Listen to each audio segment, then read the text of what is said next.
Rude, take a listen. Everybody was talking about Mike Pence was on with George Stephanopoulos yesterday. Take a listen. Do you think it should be legal in the state of Indiana to discriminate against gays or lesbians? George, it's a yes or no question. Come on. Hoosiers don't believe in discrimination. Well, this is about protecting the religious liberty of every Hoosier, of every faith. One fix that people have talked about is simply adding sexual orientation as a protected class under the state civil rights laws. Will you push for that? I will not push for that. I just, Rude, am I like overcomplicating? How is this not discrimination? I don't even see how on its face you can even, you could hear him like basically hamana, hamana, hamana was the answer. It's because of all this blowback, right? Well, let me tell you something. I lived in Indiana, and Hoosiers do discriminate, and Hoosiers are bigoted. And you know where the KKK had some of its biggest activity? It would have been in Indiana. There were towns that were controlled by the KKK for a period of time. The KKK headquarters, Elkhart, Indiana. So really, really, Governor, shut the F up about the open-mindedness of the Hoosier. Yeah. What I was, starting to say before the break, Rude, is I think what, at least is heartening to me is how loudly, particularly the business community has spoken. By the way, Angie's List has been a sponsor, so I loved them first, but I love them again. They say a planned expansion project in Indianapolis is coming to an abrupt standstill after the state's governor signed this law. The Angie's List CEO said he is hugely disappointed in the bill. He said the law is a national embarrassment for Indiana. But the problem is this is happening elsewhere, right? Well, but the other states that passed it before gay marriage started to become legal in most of the country, and so in fact, all the other 19 states that have this did this before gay marriage was legal. And so that was also the context that Bill Clinton signed it into law, and it was also the context in which Barack Obama, as a state senator, voted for it.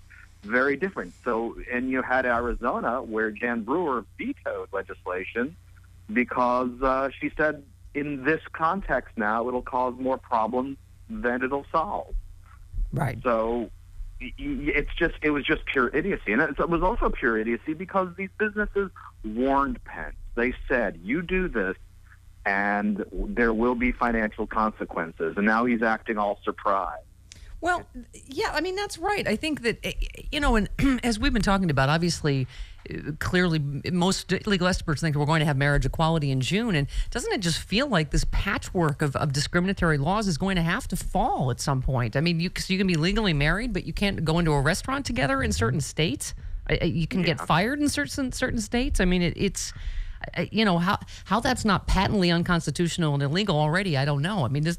I guess I was shocked at this when I read, particularly, Chris was saying this law in particular was pretty egregious. They vary a little bit from state to state, but, Well, this one, the other states actually have passed protections for gay and lesbian citizens. Right, specifically, yeah.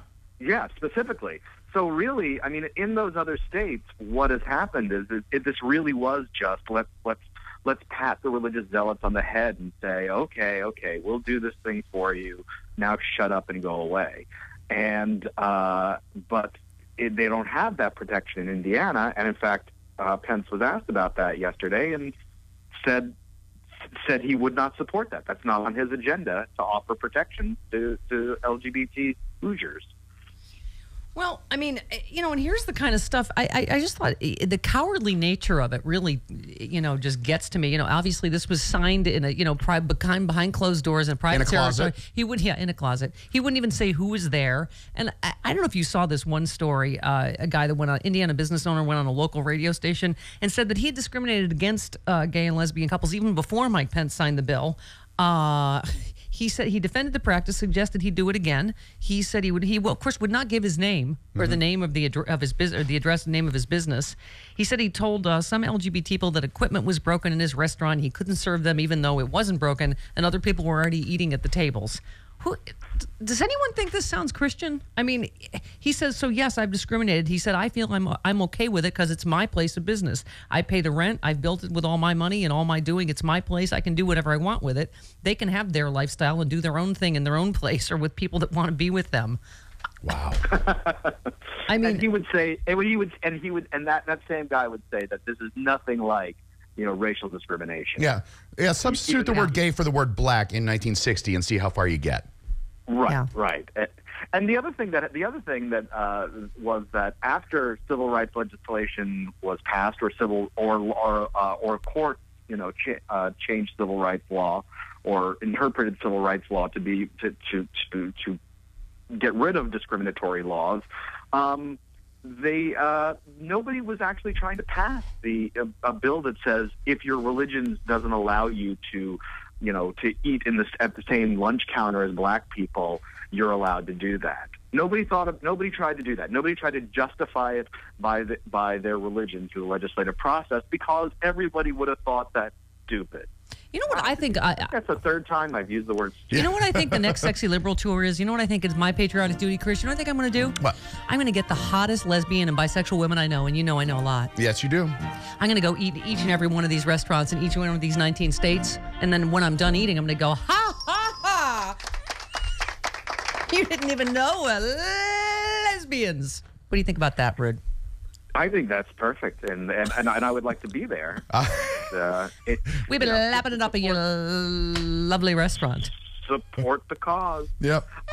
Actually, somebody, I think GLAAD put out a photo of the people that were there for the signing of the bill, and they include Micah Clark, who believes homosexuality is a treatable disorder. Kurt Smith, who equates homosexuality with bestiality and adultery. I don't think I could lick my problem, but okay. Yeah, Eric Miller distributed a flyer claiming that pastors could be jailed for preaching against homosexuality after same-sex marriage passes. This is who was there in the quiet signing of the bill.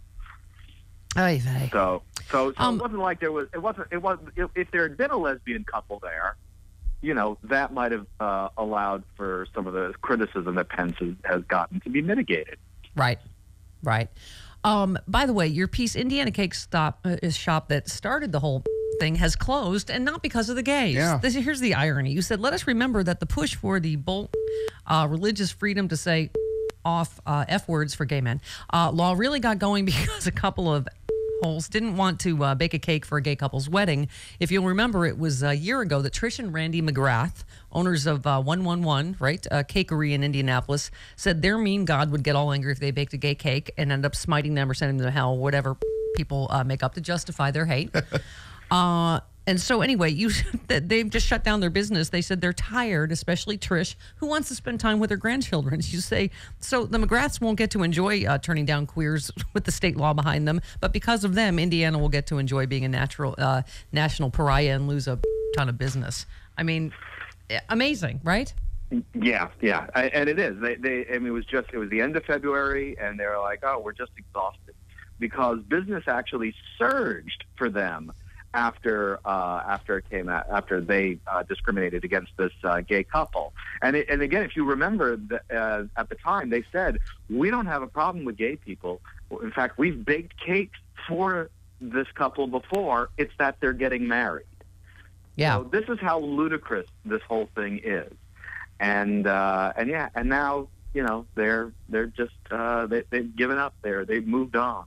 Yeah. So. Hang on, let me get the bleep button ready. Maybe it's hard to pick a favorite Rude Pundit sentence, but right. The same day that pug-faced, not Governor Mike Pence, signed the Freedom to Face You with Religion bill, he also declared an emergency because of a rise in HIV infections in his disease of a state. He went against the conservatives to order a needle exchange program to help stop the HIV among drug users. Wow, I mean, it really is. Amazing, right? How he's like just picking and choosing what's Christian, I guess. Yeah, I mean, I saw that. It was funny. I was reading articles on the legislation, and then off to the side there's Pence allows for needle exchange program. I was like, huh? if I remember correctly, I think that conservatives, especially religious conservatives, were not allowing that because, that it would encourage drug use or something. So here he goes, and what he's essentially saying in that act, he is saying that all the stuff that progressives said about how to stem the tide of HIV was right. It's something that was fought against for years by conservatives. Yeah. Hence is now admitting work. Science, go figure. Yeah. By the way, just quickly, I love this because we talked about Phil Robertson. You said if you put it in its actual context, the anti-atheist rant by Taliban bearded bucket Phil Robertson of Duck Dynasty is kind of hilarious. And you were saying, I'd forgotten, it was like a prayer thing with families and kids, and he tells this horrible story about the atheist family raped and gets cut off, and they behead his wife in front of him, and it's this horrible story, right? You say it would have been hilarious to see all the faces gagging on their scrambled eggs, Yeah. and yet they didn't, right? No, and it's funny, if you listen to, and I listened to most of the whole thing, you hear babies crying in the background. I mean, this is a family event. You see photos from it. There's like a guy up there playing guitar and singing, and all these people praying. But no, they were totally cool with it. That was the beginning of his speech. He opened with raping and castrating atheists. Yeah. And the rest of the speech, everybody was laughing and clapping and and amening the time. And that to me is pretty as appalling as the imagery that he conjured. Yeah, you were picturing the springtime for Hitler faces, and it was just like, what? Are we all out of eggs? What's happening at the buffet over there? Yeah. I actually wonder, because obviously this was something that was catered. And I just wonder what the people at the catering company thought, standing there going, wait a minute. Yeah, exactly. We didn't know this is what we signed up for. Anything goes in today's Christian America. Rudeness, great rude stuff as always. See you next week.